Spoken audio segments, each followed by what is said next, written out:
आइए हम लोग आज प्रश्नों के सेशन के साथ जुड़ते हैं और अपनी संवाद प्रक्रिया को हम लोग आगे बढ़ाने का प्रयास करेंगे और कौन कौन से प्रश्न किस रूप में आए हैं और उन्हें हमका जवाब किस रूप में देना है। जब ये हमें पता होगा तो हम आने वाली प्रतियोगी परीक्षा की रणनीति भी ठीक प्रकार से बना पाएंगे।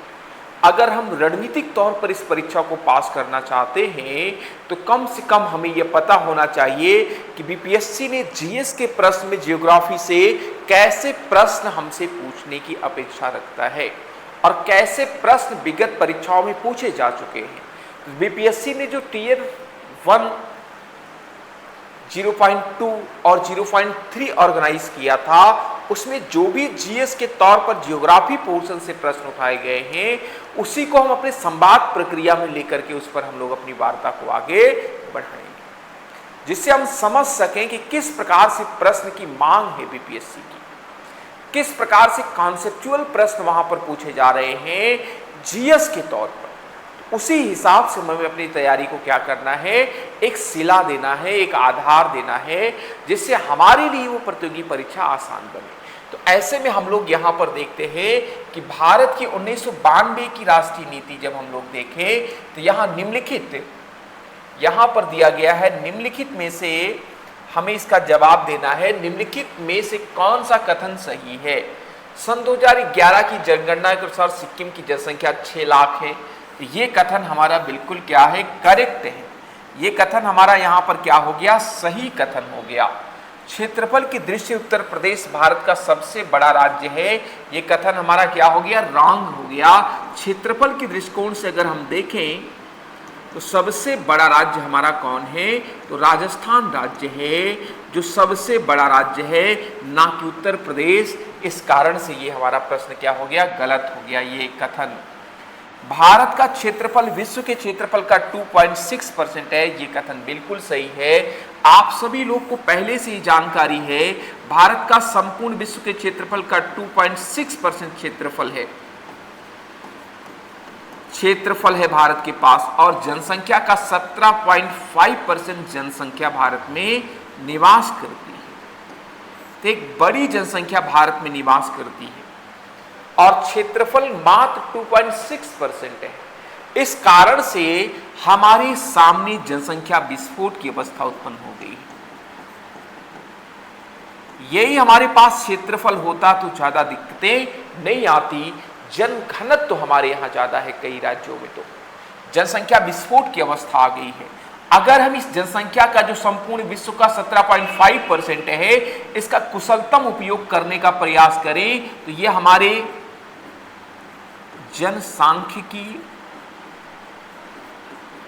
जनसांख्यिकी लाभांश में परिणत हो सकते हैं,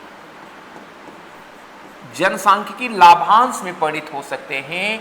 और कहीं ना कहीं अगर हम ऐसा कुशलतम इस्तेमाल करें इसका, तो यहां जो हमारा प्रश्न दिया गया है उसके तौर पर हम लोग देखने का प्रयास करें तो हमारा यहां पर 2 कथन सही है। 2 कथन सही होने के कारण से डी इज राइट आंसर हो जाएगा, क्योंकि इन सारे दिए गए कथनों में से एक से अधिक कथन हमारे क्या है, सही। इस कारण से हमारा डी इज राइट आंसर हो जाएगा। डी के पक्ष में सभी को अपना जवाब बना के रखना है। डी इज राइट आंसर यहां पर कहीं ना कहीं आपके सामने है। डी के पक्ष में सभी को अपना जवाब बना करके रखना है माय डियर। अब आइए नेक्स्ट प्रश्न पर हम लोग विचार करते हैं। अगला प्रश्न यहां पर हम लोग देखने का प्रयास करें। अगला प्रश्न यहां पर हमारा कौन सा है, तो इसको हम लोग जब यहां पर देखते हैं, अगला प्रश्न हमारा यहां पर जो है, भारत 1992 में भारत ने एक वन नीति बनाई थी। इस वन नीति के तहत भारत का कितना प्रतिशत क्षेत्रफल वनाच्छादित होना चाहिए। तो भारत में वन नीति 1992 के तहत 33% वनाच्छादन होना चाहिए। 33% वनाच्छादन होना चाहिए, लेकिन अभी मात्र 21% ही वनाच्छादन भारत में है। ये हमारे पर्यावरण के लिए अच्छा नहीं है। हमें इस लक्ष्य को कहीं ना कहीं क्या करना है, प्राप्त करना है। इसलिए डी इज राइट आंसर हो जाएगा। 33% वनाच्छादन होना चाहिए 1992 की भारतीय वन नीति के तहत। अभी हमारे पास जो वनाच्छादित क्षेत्र है, हमारी वन नीति जो है उसके तुलना में बहुत ही क्या है, कम है। हमारे पास वनाच्छादन की मात्रा और होनी चाहिए। निम्नलिखित कौन सा स्थानांतरणीय कृषि, जिसे हम करतल दहन कृषि कहते हैं, हमारी बेबर, दहिया, पोदू सभी स्थानांतरणीय कृषि है। एक से अधिक सही होने के कारण से यहां पर डी इज राइट आंसर हो जाएगा। अमेजन बेसिन में बड़े मकान को किस नाम से जाना जाता है? यहां पर एक अमेरिका का मानचित्र हम लोग बनाएं और यहां पर अमेजन बेसिन हमारा, जो हमारी अमेजन नदी है यहां से प्रवाहित होती है। अमेजन नदी इस प्रकार से प्रवाहित होती है। इस बेसिन में एक प्रकार के घर बनाए जाते हैं। उन घरों को हम क्या कहते हैं? मलोका कहते हैं, जो तिकोना होते हैं, कुछ इस टाइप के होते हैं, तिकोनेकार के होते हैं। इन घरों को हम मलोका कहते हैं। ये हमारे वहां पर क्या होते हैं? घर होते हैं। तिरछिया यहां पर कहीं न कहीं तिरछी होती हैं। तो इस प्रकार के घरों को हम मलोका कहते हैं, जो आपके कहां पर पाए जाते हैं? अमेजन बेसिन में पाए जाते हैं।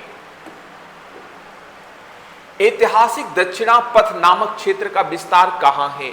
ऐतिहासिक दक्षिणापथ हमारा कहां पर पाया जाता है?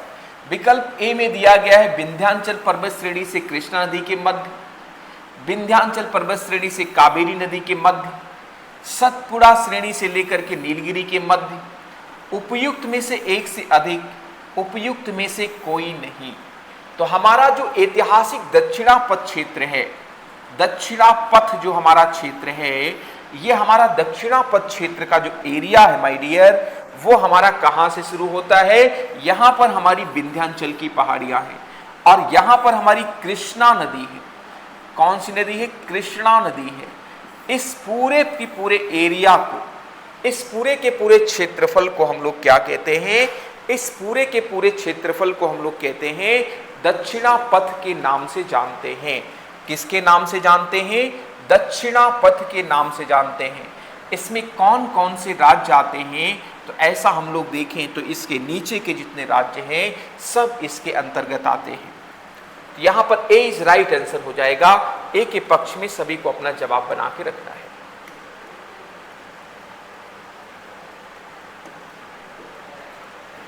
अरब सागर और बंगाल की खाड़ी अपवाद तंत्र के बीच मुख्य जल विभाजक है।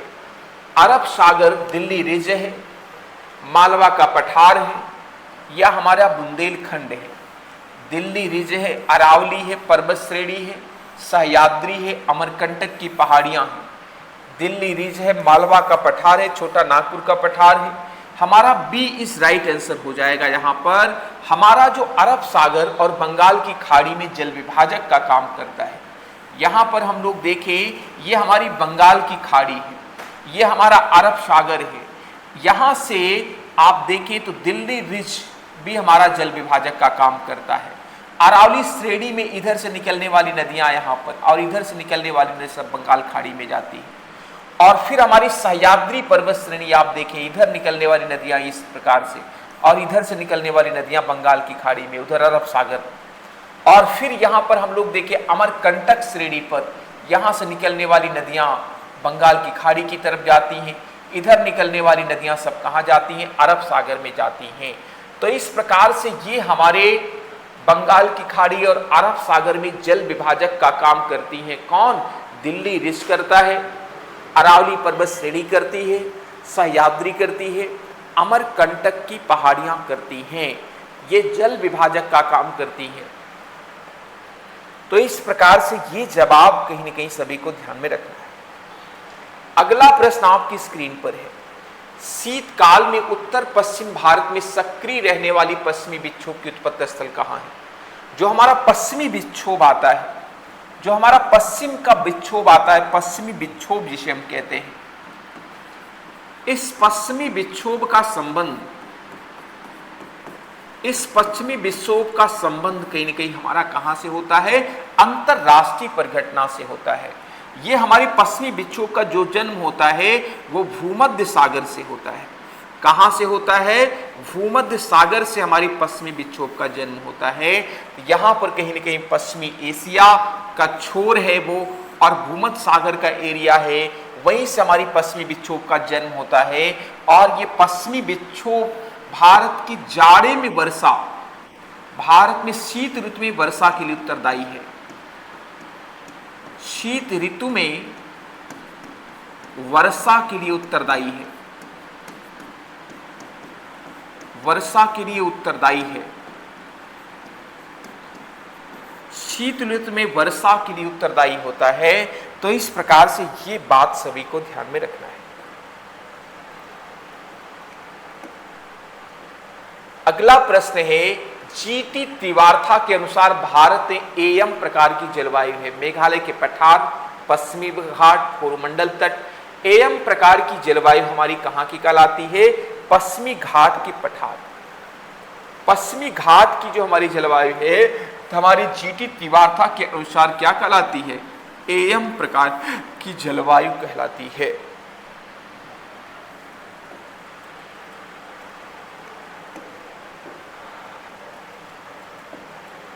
उत्तर भारत में शीतकाल में उगाई जाने वाली चावल की फसलों को स्थानीय नाम क्या है? अमन, अगनी, औस, अमन, साली, अगहनी, अमन, औस और साली। तो यहां उपयुक्त में से एक से अधिक, उपयुक्त में से कोई भी नहीं यहां पर हमारा सही है।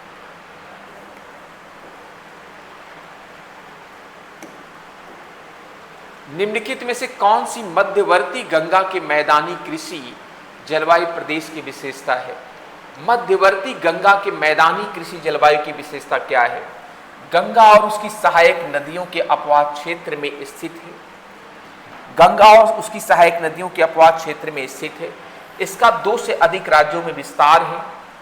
यह प्रतिवर्ष 100 सेंटीमीटर से अधिक वर्षा होती है। तो यहां पर एक से अधिक कथन सही होने के कारण से हमारा ये कथन भी सही है। ये इस कारण से डी इज राइट आंसर हो गया।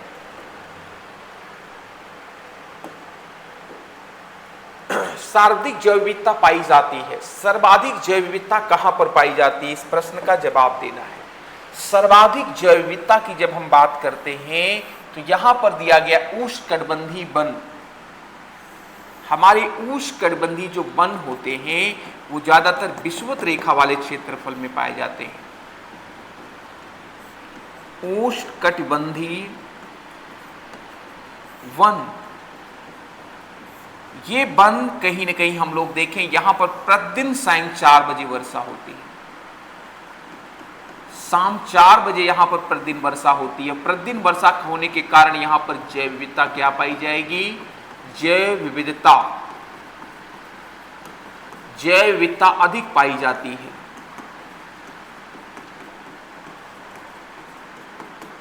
बायोडायवर्सिटी यहां पर क्या पाई जाती है? हाई बायोडायवर्सिटी का एरिया है, हाई बायोडायवर्सिटी का जोन है ये हमारा उष्णकटिबंधीय।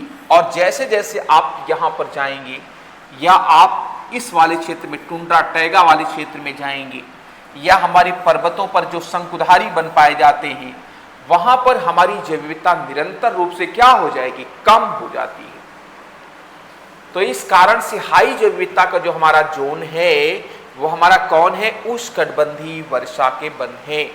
यहां पर आप जाएं, अमेजन के वनों में जाएं, नील नदी के वनों में जाएं, इंडोनेशिया तक जाएं, मलेशिया के इस पूरे एरिया में जाएं तो यहाँ पर high diversity zone, high biodiversity का जोन पाया जाता है। उच्च जैव विविधता का जोन यहाँ पर देखने को मिलता है। क्या देखने को मिलता है? उच्च जैव विविधता का एरिया यहाँ पर देखने को मिलती है।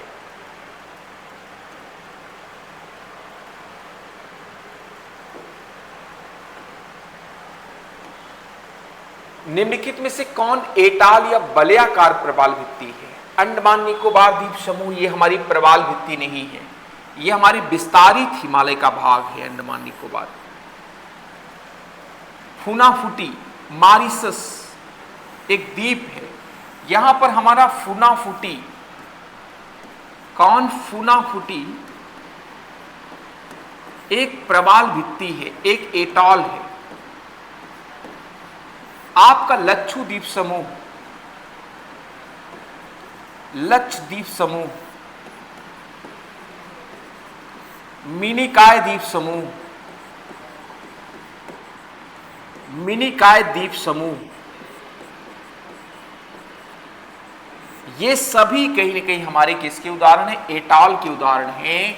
बलियाकार प्रवाल भित्ति, जो प्रवाल भित्ति पॉलिप मर मर करके यहाँ पर इकट्ठा हो जाए और इस प्रकार से वहां पर जमा हो जाए और समुद्र से बाहर आ जाता है, तो उसे हम क्या कहते हैं? बलियाकार प्रवाल भित्ति कहते हैं।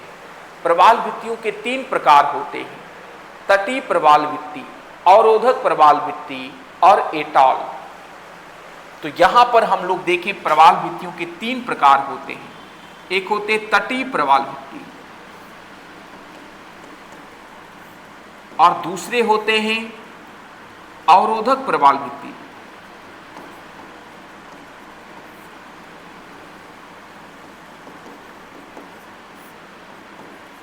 तो इस प्रकार से प्रवाल भित्तियों के प्रकार हैं। तीसरा प्रकार इसका होता है एटॉल। ये 3 प्रकार के प्रवालों के मरने, प्रवाल एक सामाजिक प्राणी होते हैं और उनका एक स्थान पर इकट्ठा होने से ये 3 प्रकार की प्रवाल भित्तियों का क्या होता है? जन्म होता है। तो इस प्रकार से ये बात सभी को संज्ञान में रखना है।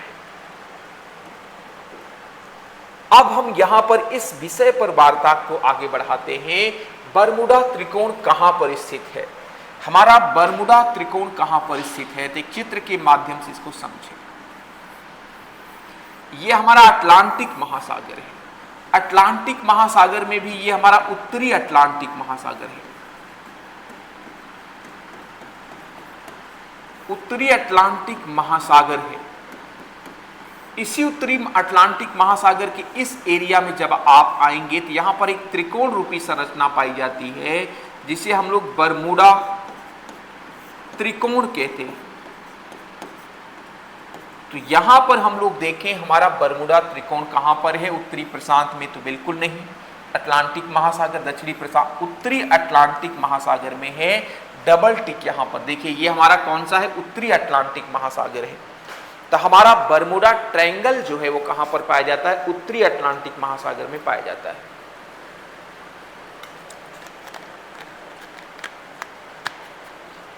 उत्तरी अटलांटिक महासागर में बरमूडा ट्रायंगल पाया जाता है।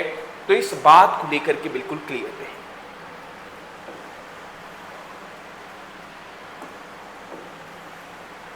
निम्नलिखित में से स्थानीय पवन हिमबच्छी कहा जाता है। किस स्थानीय पवन को हम हिमबच्छी कहते हैं? यहां पर एक अमेरिका है। इस अमेरिका को हम उत्तरी अमेरिका कहते हैं।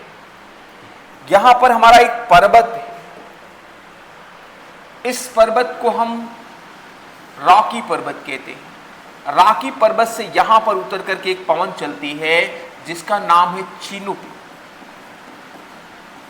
ये चिनूक पवन ठंडे प्रदेश से चलती है।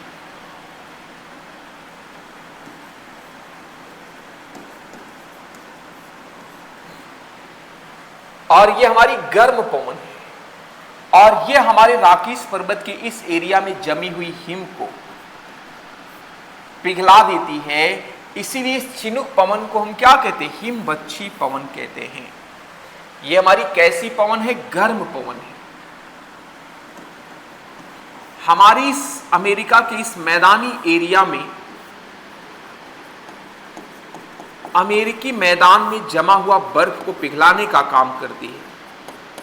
नहीं तो ये मैदान अनउपजाऊ रह जाता, उत्पादन का केंद्र नहीं बन पाता। इसे उत्पादन का केंद्र बनाने में चिनूक हवा का महत्वपूर्ण योगदान है। अमेरिका में एक लड़ाकू हेलीकॉप्टर है। उस हेलीकॉप्टर का नाम भी चिनूक, इसी पर सेना में उसका इस्तेमाल किया जाता है। भारत के निम्नलिखित में से कौन सा अधिनियम वन्य जीवों के संरक्षण प्रदान करता है? वन्य जीव संरक्षण अधिनियम 1972, वन्य जीव संरक्षण अधिनियम 1982, पर्यावरण संरक्षण अधिनियम 1996। उपयुक्त में से एक से अधिक, उपयुक्त में से कोई भी नहीं। हमारा वन्य जीव संरक्षण अधिनियम 1972 में आया है। कब आया? 1972 में। और वन्य जीव संरक्षण अधिनियम 2003 में इसका में क्या किया गया? 2003 में इसमें संशोधन किया गया और इसकी अपनी 6 अनुसूचियां हैं। इस वन्य जीव अधिनियम की कितनी अनुसूचियां हैं? 6 अनुसूचियां हैं।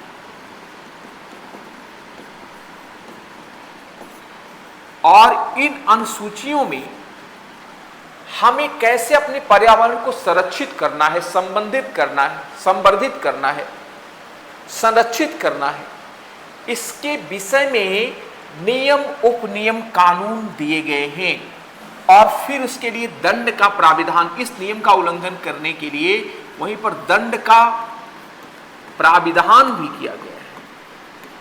इसलिए कानूनी तौर पर हम अपने पर्यावरण को कैसे सुरक्षित कर पाएं, कैसे संरक्षित कर पाएं, इसका पूरा उपबंध वन जीव संरक्षण अधिनियम में दिया गया है। सन 2002 में इसमें संशोधन करके सन 2003 में संशोधन को क्या कर दिया गया, लागू कर दिया गया। वन जीव संरक्षण संशोधन अधिनियम सन 2003 आया। तो एक हमारा है वन जीव संरक्षण अधिनियम और दूसरा है वन जीव संरक्षण और फिर ब्रैकेट में संशोधन अधिनियम 2003। तो इस प्रकार से ये बात सभी को ध्यान में रखनी है। तो यहां पर हमारा जो राइट विकल्प हो जाएगा वो ए है।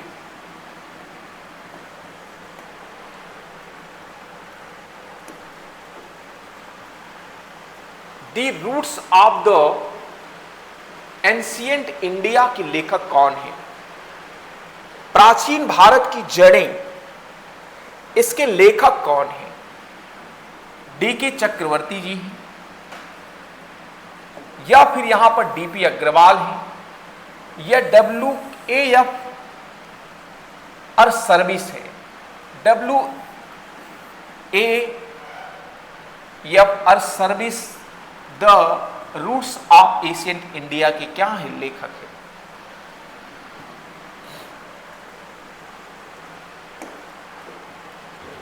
पैरा ओलंपिक इतिहास में निशानेबाजी में भारत के लिए स्वर्ण पदक जीतने वाली पहली महिला निशानेबाज कौन है? अवनी लखेरा। यहां पर उपयुक्त में से एक से अधिक लोगों ने स्वर्ण पदक जीता है।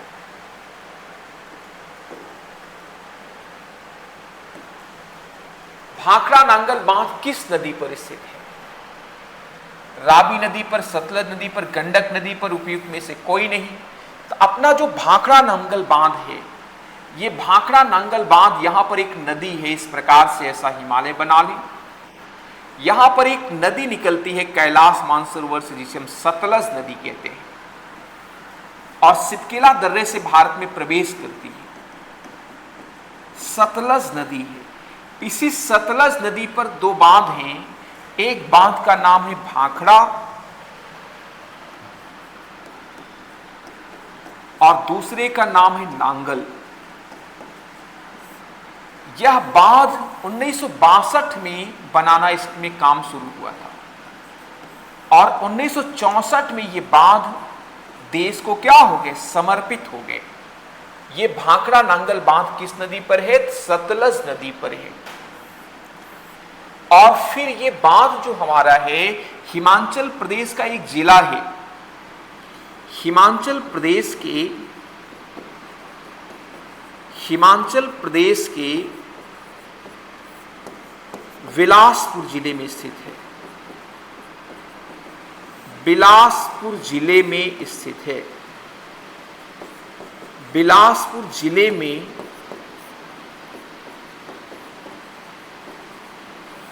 स्थित है। किस जिले में स्थित है? तो बिलासपुर जिले में स्थित है। तो इस बात को सभी को ध्यान में रखना है, नॉट एनी कंफ्यूजन, बिना किसी संदेह के। यहां पर हम लोग देख रहे हैं लोहित नदी निम्नलिखित में से किस भारतीय राज्य में प्रवाहित होती है? आपकी जो लोहित नदी है आपके किस राज्य में प्रवाहित होती है? लोहित नदी की जब हम बात करें तो यहां पर हम लोग देख रहे हैं इस प्रकार से है। तो अपनी लोहित नदी कहां पर प्रवाहित होती है? यहां पर एक नदी है ब्रह्मपुत्र नदी। ब्रह्मपुत्र की एक सहायक नदी है जिसे हम लोग क्या कहते हैं? लोहित कहते हैं। और ये अपनी जो लोहित नदी है ये आपके ब्रह्मपुत्र की सहायक नदी है और भारत के अरुणाचल प्रदेश राज्य में प्रवाहित होती है, उत्तर प्रदेश मध्य प्रदेश में नहीं। किस राज्य में? अरुणाचल प्रदेश में। सी इज राइट आंसर हो जाएगा। और इसी लोहित नदी पर भारत का सबसे लंबा ब्रिज है, भारत का सबसे लंबा ब्रिज है, जिसे हम ढोला सदिया ब्रिज कहते हैं। ढोला सदिया ब्रिज कहते हैं। और इस ब्रिज का अब नाम बदलकर क्या कर दिया गया है? भूपेन हजारिका ब्रिज कर दिया गया है। ये नोबेल पुरस्कार विजेता हैं, गायक हैं, साहित्यकार हैं, और फिर कहीं न कहीं इनके इतने सारे गुण हैं। भूपेन हजारिका, इनका जन्म असम में हुआ था और 9.15 किलोमीटर ये लंबा ब्रिज है, जो कि अभी तक भारत का सबसे लंबा ब्रिज है। भारत का सबसे लंबा ब्रिज है। अब इसका नंबर काटेगा गंडक नदी पर बनने वाला, जो कि बिहार में बनने जा रहा है ब्रिज, वो। तो इस प्रकार से ये बातें सभी को ध्यान में रखनी है।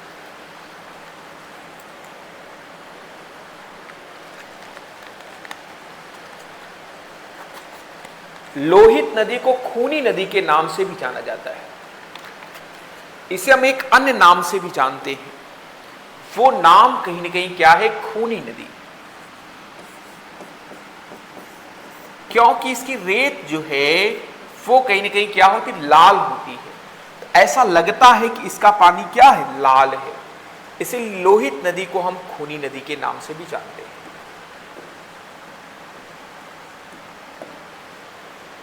नदी द्वीप माजुली निम्नलिखित में से किस नदी पर स्थित है? दुनिया का एकमात्र नदी द्वीप आपके भारत में है।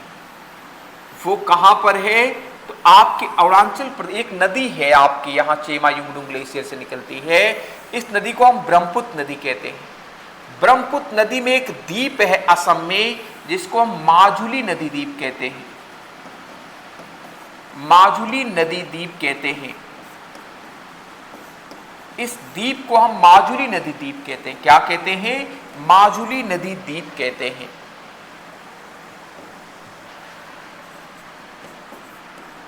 और ये जो माजुली नदी द्वीप है, इसे असम सरकार ने सन 2016 में एक नदी द्वीप जिला घोषित कर दिया।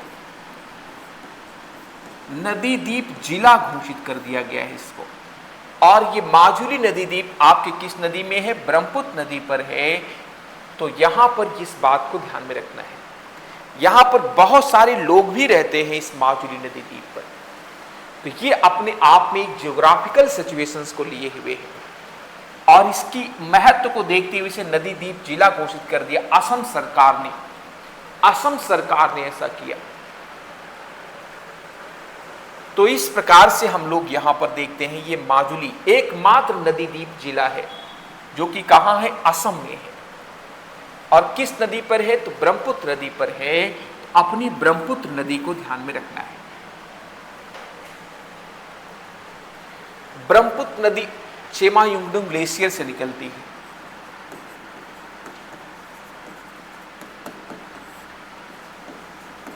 ग्लेशियर से निकलती है और फिर 2900 किलोमीटर लंबी नदी है ये। कितना किलोमीटर? 2900 किलोमीटर लंबी नदी है हमारी। और इसी नदी के पास अपना माजुली नदी द्वीप है। हिमालय के किस भाग में करेवा पाए जाते? करेवा मिट्टी किस भाग में पाई जाती? हिमालय की उत्तर पूर्वी हिमालय में, नेपाल हिमालय में, पंजाब हिमालय में। तो अपने उत्तर पूर्वी हिमालय में, अपने उत्तर पूर्वी हिमालय में जो मिट्टी पाई जाती है, उत्तर और पूर्वी हिमालय वाले एरिया में जो मिट्टी पाई जाती है, उसे करेवा मिट्टी कहते हैं, करेवा मृदा कहते हैं। ए इस राइट आंसर हो जाएगा। ए के पक्ष में सभी को जवाब रखना है।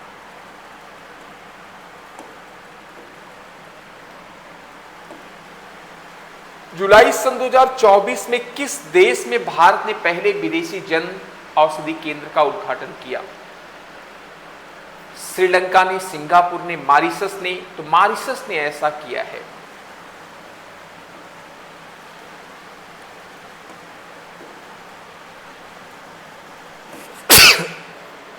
रिहंद किसकी सहायक नदी है? रिहंद किस नदी? एक गंगा नदी है। इस प्रकार से गंगा की एक सहायक नदी है जिसको हम सोन नदी कहते हैं, जिसका जन्म अमरकंटक मैकाल श्रेणी से होता है। और यहां बिंद की पहाड़ियों से जन्म लेने वाली एक नदी है जिसको हम उत्तर प्रदेश में मिर्जापुर में आकर के मिलती, जिसे हम लोग क्या कहते हैं? रिहंद नदी। और इसी रिहंद नदी के पास क्या बनाया गया? गोविंद बल्लभ पंत सागर है।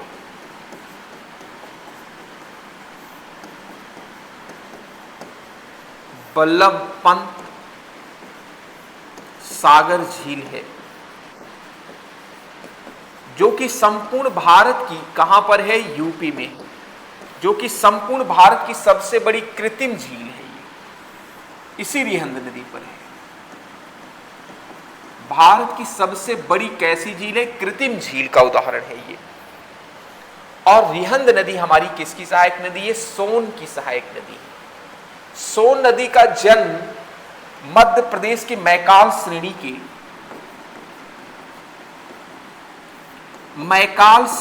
के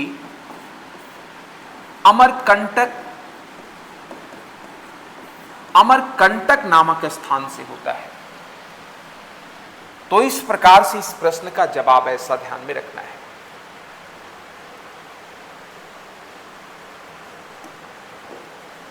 सुखना झील जिसका निर्माण 1958 में हुआ था, यह किस स्थान पर स्थित है? अपनी सुखना झील अपने पंजाब राज्य में है। चंडीगढ़ जो वहां की राजधानी है, वहीं पर अपनी सुखना झील है। तो इस कारण से ए इज राइट आंसर हो जाएगा।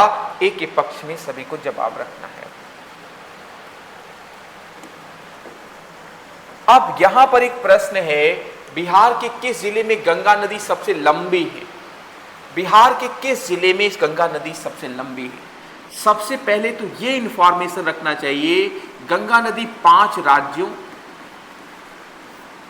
तथा 2 राष्ट्रों से होकर प्रवाहित होती है। और फिर अपनी गंगा नदी 2525 किलोमीटर लंबी है। और एक बात ध्यान में रखना है, गंगा नदी सबसे छोटी झारखंड में है तथा सबसे लंबा प्रवाह गंगा नदी का कहां पर है? तो यूपी में है। अगर बिहार की हम बात करें तो बिहार का पटना जिला, कौन सा जिला? पटना जिला में सबसे लंबी है अपनी गंगा नदी। कितना किलोमीटर है? 99 किलोमीटर। कितना किलोमीटर है? 99 किलोमीटर। कौन सा जिला है? तो पटना जिला है। तो इस प्रकार से सी यहां पर कहीं ना कहीं एक राइट विकल्प के तौर पर आपके सामने है।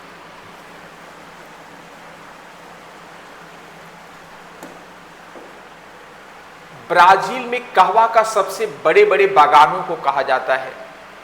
ब्राजील में कहवा के बड़े बड़े बागान पाए जाते हैं। और इन ब्राजील में पाए जाने वाले बड़े बड़े कहवा के बागानों को हम क्या कहते हैं? फजेंडा कहते हैं, कोलखोस कहते हैं या सोखोस कहते हैं। तो यहां पर हम लोग उन्हें क्या कहते हैं? उन्हें हम फजेंडा कहते हैं।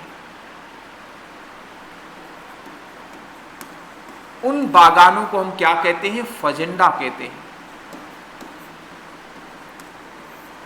ये हमारी ब्राजील में कहवा के क्या हैं? बड़े बड़े बाजार हैं। और सेंटोस बंदरगाह से इन कहवा को कहीं ना कहीं हम लोग क्या करते हैं? साओ पोलो कहवा की सबसे बड़ी मंडी है।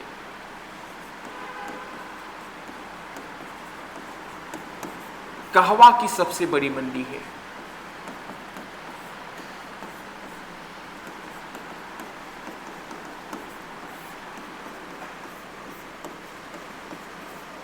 मंडी है। सेंटोस बंदरगाह से, सेंटोस बंदरगाह से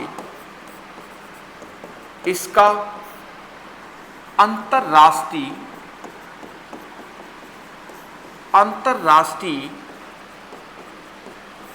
व्यापार किया जाता है। अंतरराष्ट्रीय व्यापार किया जाता है। तो इस प्रकार से हमारा ए इज राइट आंसर हो जाएगा। ए के पक्ष में सभी को अपना जवाब बना के रखना है।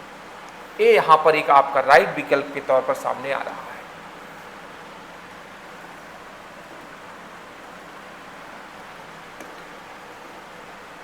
निम्नलिखित में से किस पहाड़ी को पूर्वी घाट पश्चिमी घाट में मिलता है? निम्नलिखित पूर्वी घाट अपना पश्चिमी घाट किस स्थान पर मिलता है? तो यहां पर एक हम इस प्रकार से मानचित्र भारत का बनाते हैं।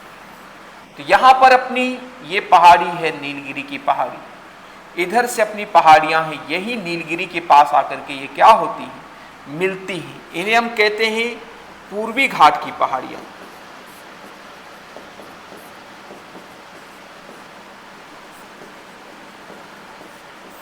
और इन्हें हम कहते हैं पश्चिमी घाट की पहाड़ियां।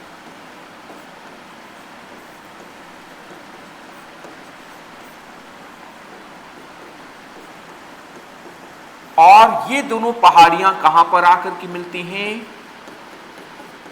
नीलगिरी की पहाड़ियों से आकर के मिलती हैं। तो यहां पर हमारी पालनी दी गई है, अन्नाईमुडी दी गई है, नीलगिरी, यहां पर सी इज राइट आंसर हो जाएगा। यहां पर जो हमारा जवाब सही होगा वो किसके पक्ष में सही होगा? सी के पक्ष में। यहां पर सी इज राइट आंसर हो जाएगा, नीलगिरी पर।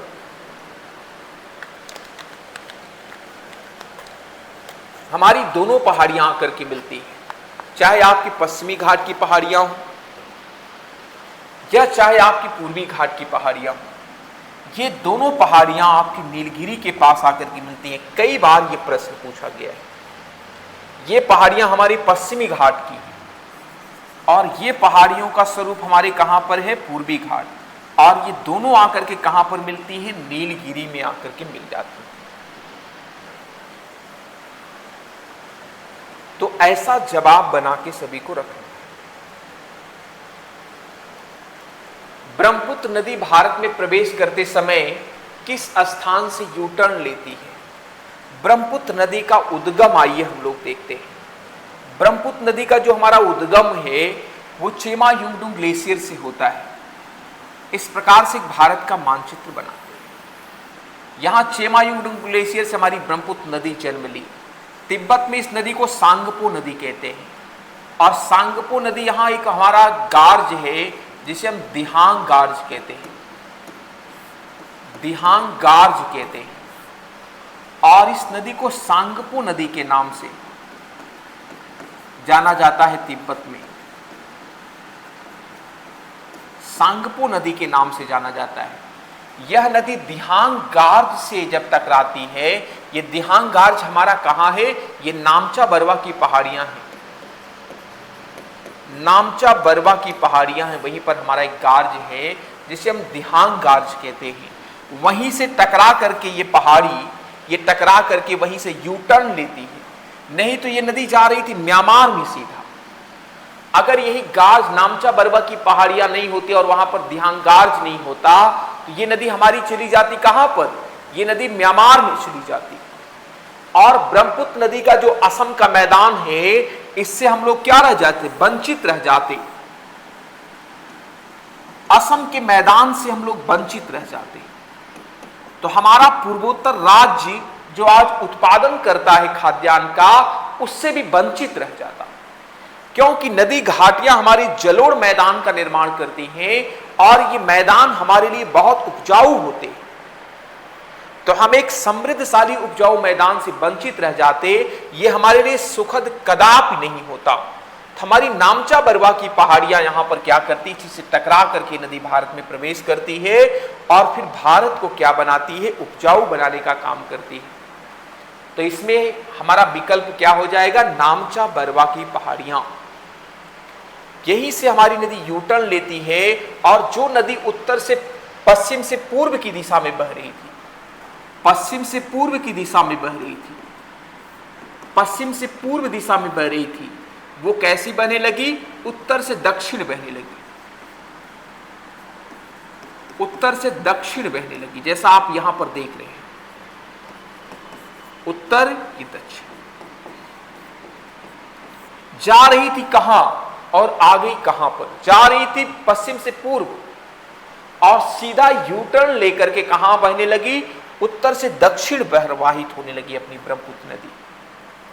और भारत में ब्रह्मपुत्र नदी के जब प्रवाह की बात करते हैं 916 किलोमीटर प्रवाह, पूरी लंबाई तो 2900 किलोमीटर है, लेकिन 916 किलोमीटर ये नदी भारत में भी प्रवाहित होती है। यह एक अंतरराष्ट्रीय नदी है, अंतरराष्ट्रीय नदी है जो आपके चीन में, जिसे आप तिब्बत कह सकते हैं, और फिर आपके भारत में, और फिर आपके बांग्लादेश में प्रवाहित होती है।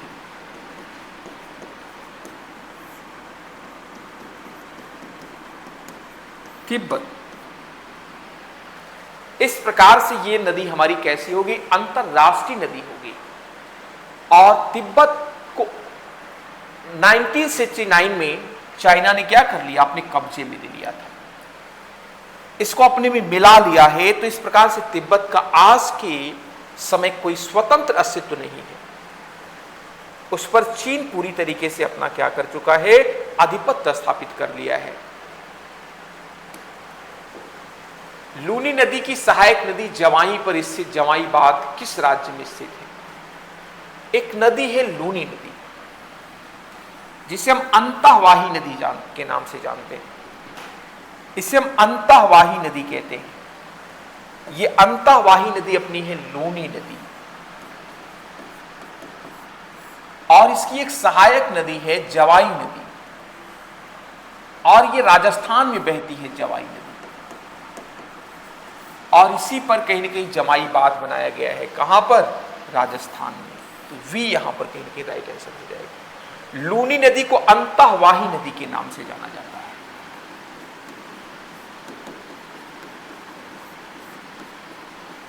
भारत की एकमात्र अंतःवाही नदी है जो समुद्र में नहीं मिल पाती है।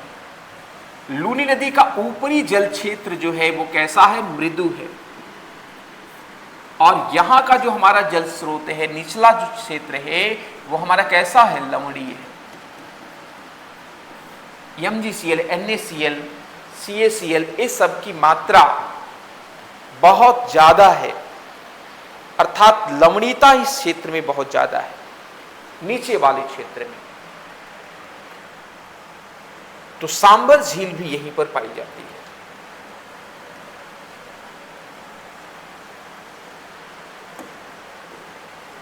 निम्नलिखित में से कौन सा युग्म सही सुमेलित नहीं है? फान आल्पस पर्वत, बोरा पोलैंड, मिस्टर राइन घाटी। उपयुक्त में से एक से अधिक, उपयुक्त में से एक से अधिक।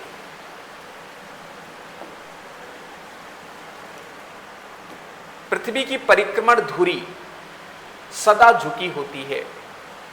दीर्घवृत्तीय धुरी 23 अंश, तो 23.5 अंश पर यह क्या होती है, हमारी झुकी होती है।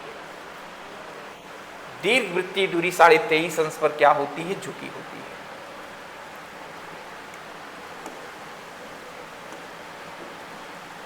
भारत की डीडवाना, कुचामन, सरगोल और खाटू किसके नाम हैं? तो यहां पर हम लोग देखें तो ये हमारा जो है हिमनद के नाम है, गरान के नाम है, या फिर लवणी झील, ये हमारी लवणी झील है। तो इस कारण से हमारा सी सही हो जाएगा। डीडवाना, शेखावटी क्षेत्र, कुचामन, सरगोल और खाटू, ये सब हमारी कैसी झीलें हैं, लवणी झीलों के उदाहरण हैं माय डियर।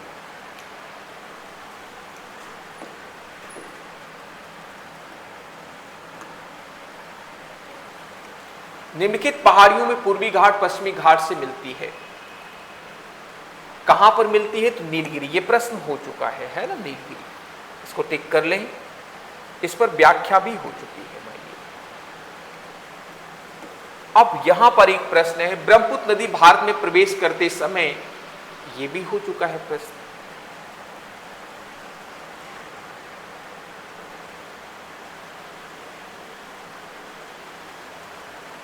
अब यहां पर एक प्रश्न है, बोंडला राष्ट्रीय उद्यान किस प्रदेश में? नागालैंड में, मिजोरम में, मेघालय में, तो ये हमारा राष्ट्रीय उद्यान मेघालय में है। बिहार के किस अभयारण्य में साइबेरियन पक्षी पाए जाते हैं? कुशेश्वर अभयारण्य, गोगाबिल अभयारण्य, बक्सर अभयारण्य या उपयुक्त में से एक से अधिक? कुशेश्वर अभयारण्य में is right answer.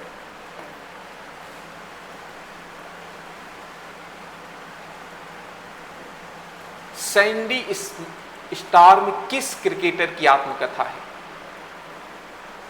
Mohinder Amarnath की। लिथोस्फीयर किससे मिलकर बना होता है?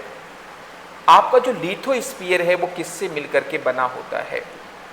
ऊपरी कोर और निम्न कोर, ऊपरी भूपर्पटी और निम्न मेंटल, भूपर्पटी और ऊपरी मेंटल, उपयुक्त में से एक से अधिक? आपका जो लिथोस्फीयर होता है तो आपकी भूपर्पटी और ऊपरी मेंटल से मिलकर के क्या होता है? बना होता है। तो इस प्रकार से ये बात सी यहां पर आपका राइट आंसर हो जाएगा। और फिर यहां पर हम लोग एक प्रश्न और आइए देखते हैं। निम्नलिखित में से कौन सा पेलाजिक मछली नहीं है? तो आपकी जो मछली है यहां पर हमारी पेलाजिक मछली कौन सी नहीं है? टूना, कान, उपयुक्त में से कोई भी नहीं।